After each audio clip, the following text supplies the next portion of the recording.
Hi friends, welcome back to Ramadevi blogs. ఈరోజు పెసరట్టులో ఉప్మా ఏ విధంగా చేయాలో చూపిస్తున్నాను. పెసరట్టును కూడా చూపిస్తాను.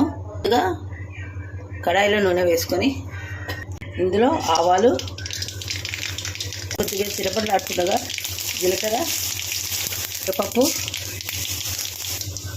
కొద్దిగా మినపప్పు వేసుకొని కలుపుకోవాలి.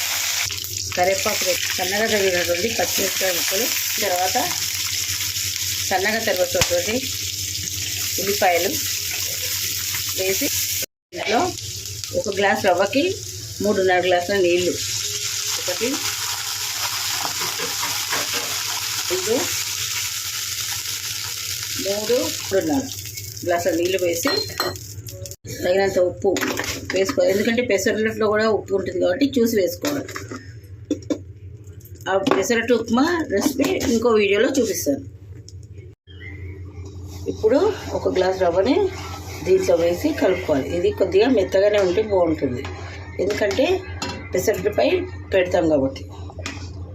ఇప్పుడు దీన్ని ఉడికించుకోవాలి. ఇందులో కొద్దిగా కొత్తిమీర వేసుకొని కలుపుకోవాలి. రెడీ.